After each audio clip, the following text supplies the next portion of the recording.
Hey guys, welcome on into the Josh Reese Show. My name is Josh Reese and I am the face of Houston sports.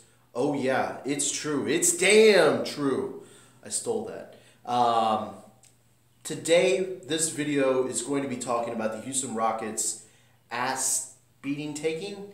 The Houston Rockets, I don't want to say getting destroyed, because they did end up getting destroyed, but how do you say it, that the Rockets got their, I don't want to say they got their asses beat, but they took an ass beating? That doesn't sound right either. I'm sure I'll think of it as the video goes on. But the Rockets ended up losing 121-96 to the San Antonio Spurs. But before I get into that, if this is the first time you've ever viewed this YouTube channel, first of all, let me thank you for checking this out. Secondly, if you do enjoy this video, feel free to like, feel free to share, comment, and subscribe. 4 things for you. And a 5th thing would be to follow me on Twitter at Mr. Joshua. It would be appreciated.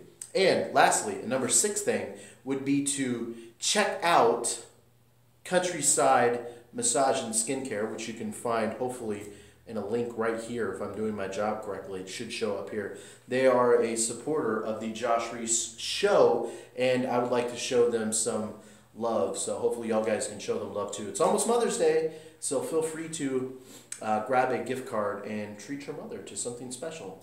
I know I myself will. So let's get into the show, guys. Well, before we get into the show, I should just say this. Even though the Rockets did get on paper, on serious paper, 121-96, they did physically get destroyed.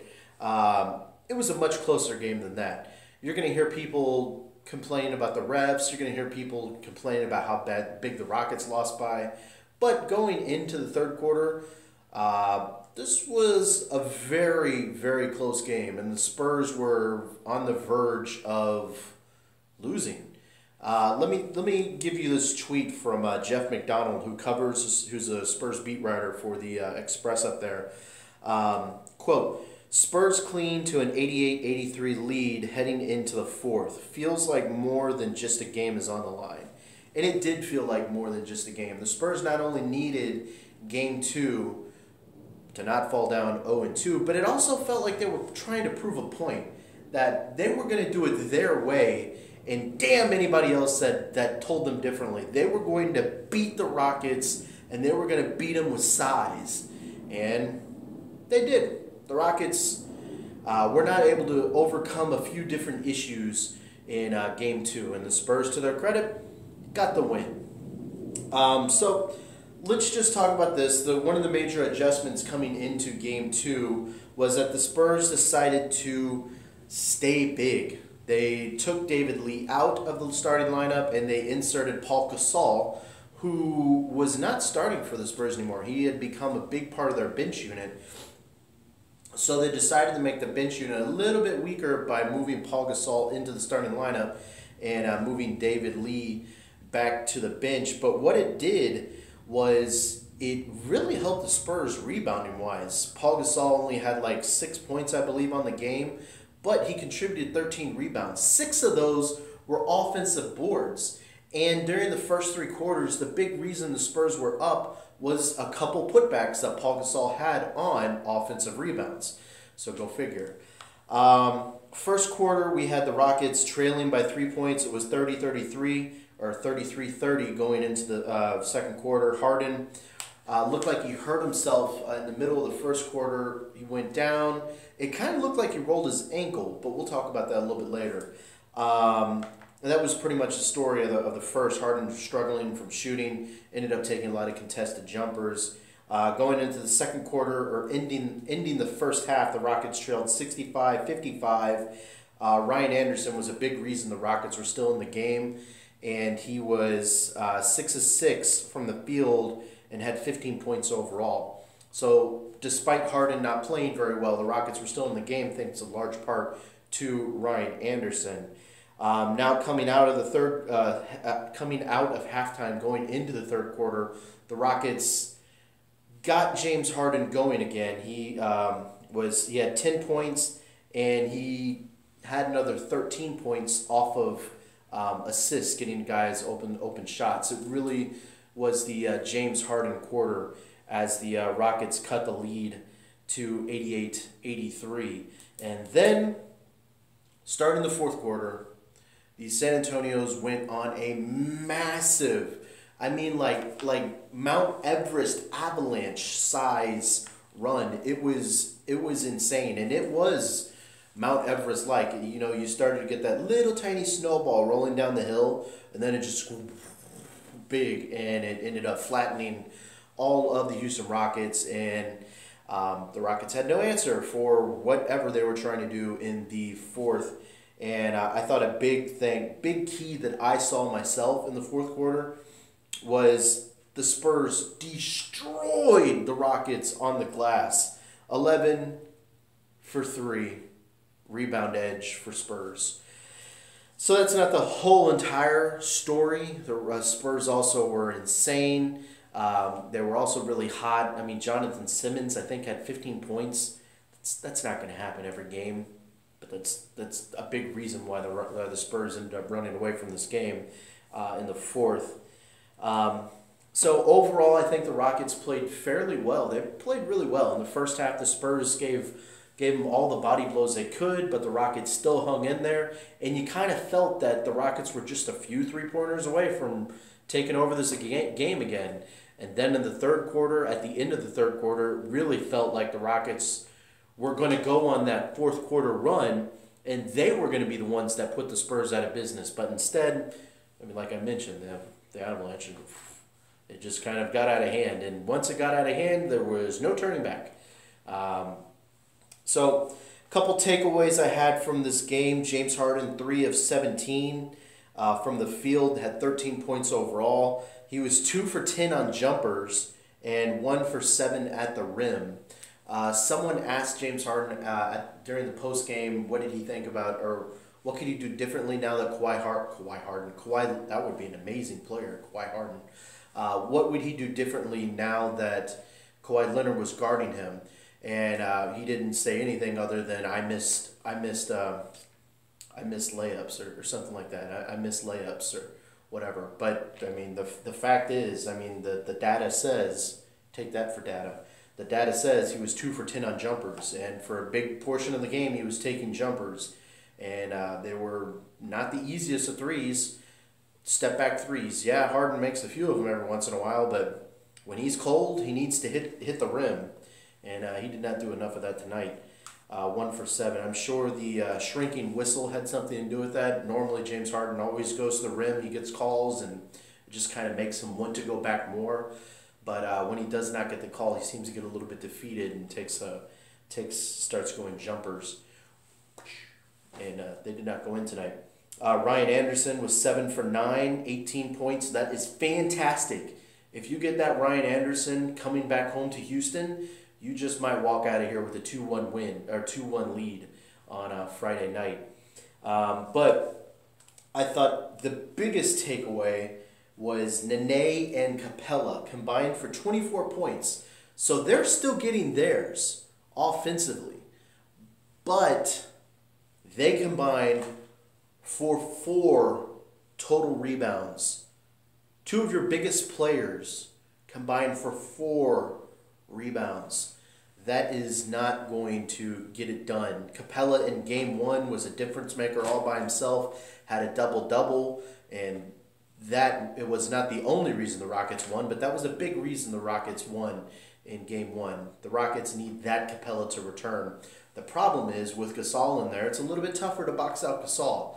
It's a little bit easier to box out David Lee, and that might be why David Lee only played like 8, 9, 10 minutes tonight. Gasol was a factor for the Spurs, so the Rockets are going to have to think of a way to get around Gasol's length and his craftiness getting rebounds. And I'm sure that's something that Mike D'Antoni is going to be preaching. What else did I want to talk about? That was pretty much it from the game. But I wanted to take mention of Nelson Tejeda's Twitter question.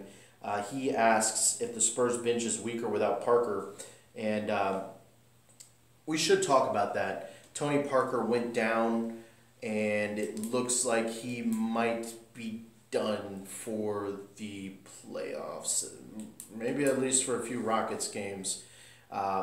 It looks very, very, very doubtful he'll be here for Friday. That's 100% speculation, but it looked rough, and I think Pop after the game said it doesn't look good, and yeah, that's pretty much all you can say about that. But it is interesting because not only did the Spurs lose Tony Parker, they kind of also lost another guy off the bench in Gasol, because Gasol was a big portion of the bench, and by moving him to the starting lineup, you lost two guys, kind of. And the bench is going to be incredibly weaker, I would imagine. Gasol was a big part of their scoring off the second unit, and now with Tony Parker out, are you going to start Jonathan Simmons and go really, really huge? Are you going to start your biggest scoring threat off the bench and Patty Mills? Then you're left with Jonathan Simmons, David Lee, and Manu Ginobili. Ginobili has really, really struggled during this playoffs. So I mean, it's not easier for the Rockets now that Tony Parker is out. Although, you don't expect Patty Mills to have 18 points. But he is a little bit better defensively than Tony Parker, who is not a very good defender. Tony Parker, I would imagine, especially the Tony Parker that you're seeing right now, is a better offensive player than Patty Mills, but Patty Mills is a better three-point shooter. So, I mean, it might all wash out in the end, but you are taking off valuable assets off the bench. And right now, the Spurs bench is pretty weak, like I mentioned, unless you're going to start using some other guys. DeJounte Murray was someone that they were talking about that could get some run, but it seems that Pop would have a hard time trusting younger guys, especially in such a valuable role in the playoffs. So while the Rockets counter with Gordon, Williams, Nene, the Spurs off the bench have David Lee, Manu Ginobili, who is not playing very well in the playoffs, and Jonathan Simmons. It's not something that scares you. It really, really isn't.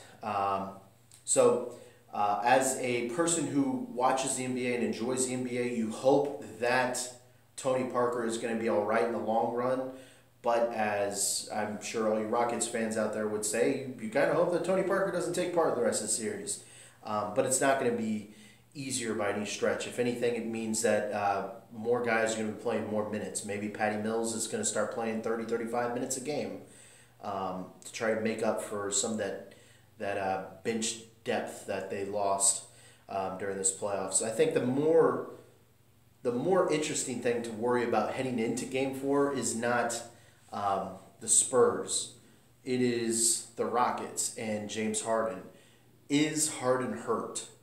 Mike D'Antoni, after the game, said it wasn't his ankle or knee, which we kind of all thought when we looked through that play that looked like James Harden hurt.